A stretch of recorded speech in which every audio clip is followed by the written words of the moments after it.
Vancouver Canucks. Last year, they finished with 92 points, ended up 10th in the conference. This year, they're 50-1 to win the Stanley Cup, or plus 5,000. New faces in town. Ilya Mikheyev, Curtis Lazar, Andrei Kuzmenko, who comes over after 8 years in the KHL. They lost backup goaltender Yaroslav Halak, but largely remained intact. Team got a huge bounce after hiring Bruce Boudreau last year. Came up just short in their playoff chase. Like I said, essentially the same team coming back, which means I suspect the D is probably still an issue. Thatcher Demko as well played 64 games last year. You might want to lessen that number. Biz, I would say a good start. Should keep the Canucks in the playoff chase all season. Still a little ways from a cup run.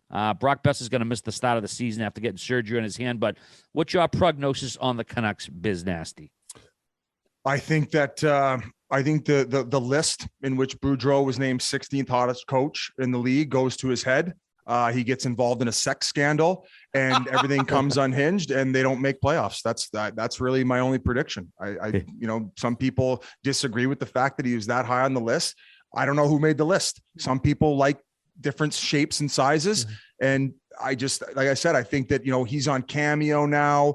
He loves the media. I just really think that there's probably a lot of ladies in that town that want a piece of the Bruce. There it is. Bruce. There it is. Hey, big boy, weren't you in Slapshot? The worst, Chan. Hey, the worst.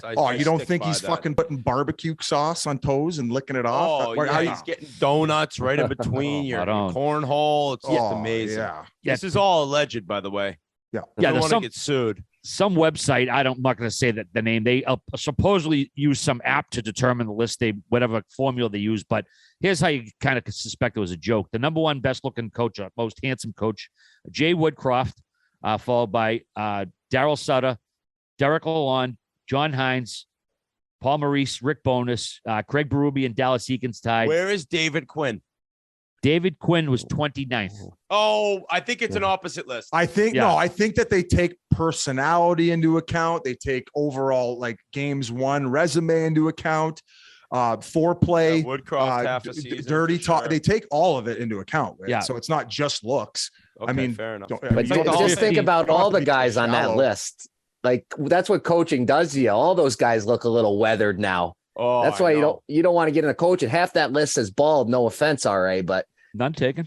Coaching in the NHL would just age you. Since Chiclets started, Murph. Look at what Chiclets has made me look like.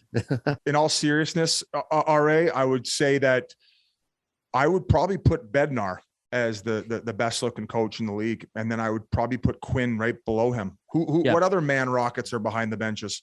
Bednar was 15th. Cassidy was 23rd. Cooper was 27th. I just said Quinn was 29th. Montgomery 31st, and Peter Laviolette was 32nd. So, yeah, the list is a little wacky, you might say. Like I said, it sounded like it was tongue in cheek, and after that top 10, I'm guessing it was. Seems like it's in reverse order. Yeah, it does. That's why it felt like a troll job, and I guess it succeeded because here we are talking about it. So yeah, Vancouver.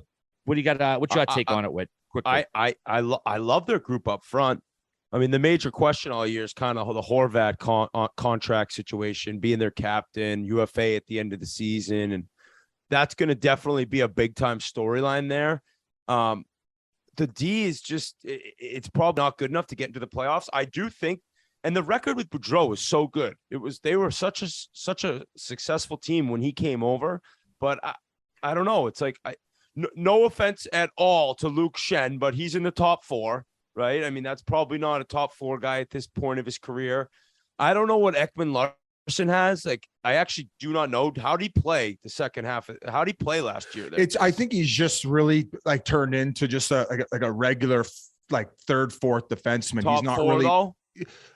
I think that in most teams in the league, he's probably at least a number 4. But it's just people look at the tag and they're saying this is ludicrous for what he's making because he's just simply not providing the offense that he once did. I mean, I think I've mentioned it multiple times on the podcast. I think he went 6 or 7 straight seasons with what's the word I'm looking for? Double digits in goals. I think in 2 or 3 of them, he had over 20.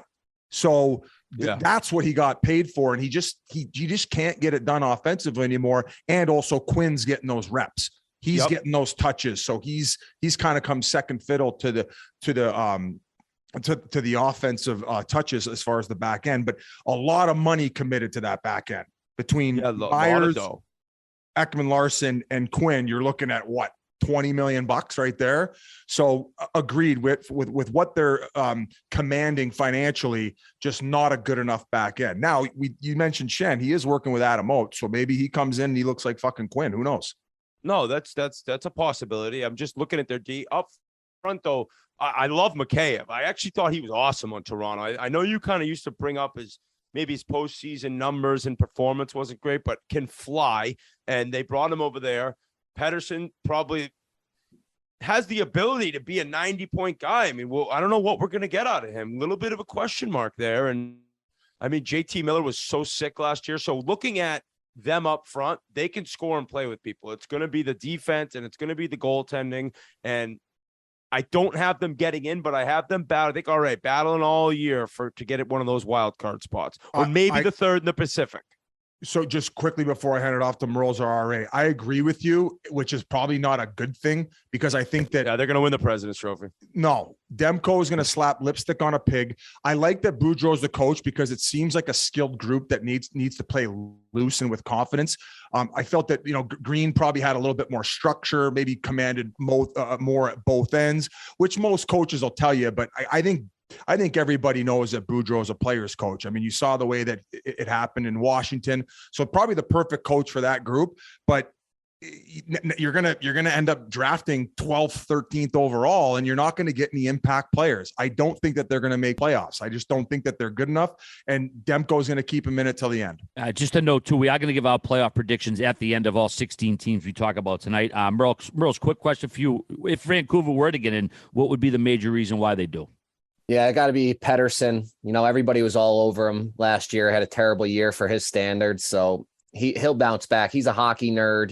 He's been listening to this stuff. And like Whit was talking earlier, he's going to play better for this coach. And Boudreau always has winners. Boudreau always gets into the playoffs. If it was in Hershey, if it was in Washington, Minnesota, he's in the playoffs.